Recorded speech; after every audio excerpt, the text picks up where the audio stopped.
um, with me, the earlier introduced gentleman in the studio, so many issues on the front page of the newspaper, but one that is so trending and would be in almost every discourse in both the print media and the television media will be that of the federal government's scrap of the educational system most of us, especially I myself, grew to understand.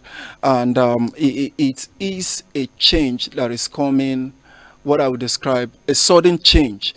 And I wonder how the present educational structure would want to adjust to accommodate this. Coming to you, Venerable, do you not see this change as one that would affect the present educational system we are operating in presently?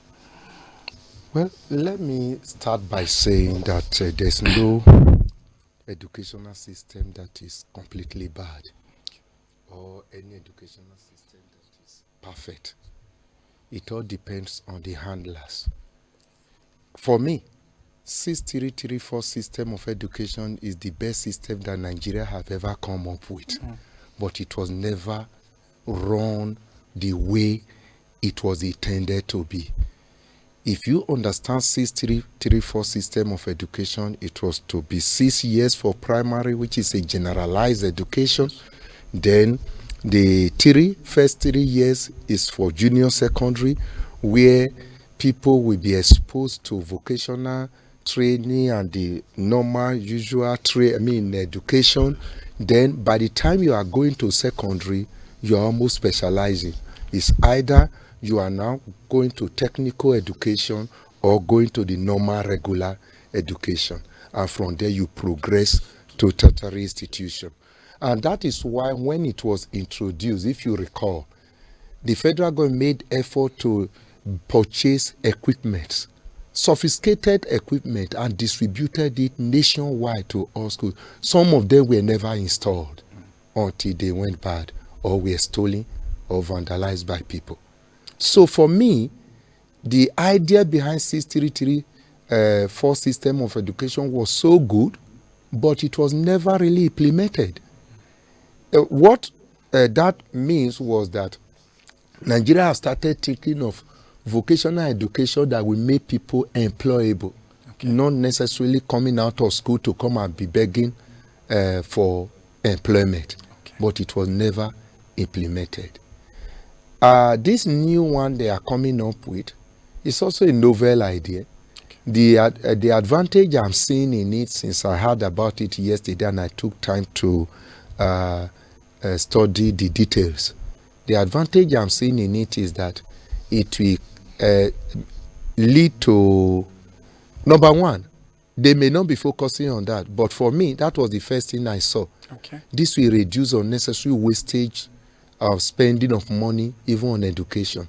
Where you come, you see somebody coming to enroll for junior WAEC, junior this, paying money for this. So all those ones will disappear suddenly.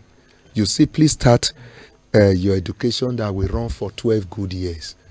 After the first 4 years, which is the starting point in life, maybe they will use that one for pre-nursery or whatever, the nursery, whatever they want to call all those first 4 years. The child now starts primary, and the primary runs for continuously, which is supposed to be what they call a basic education.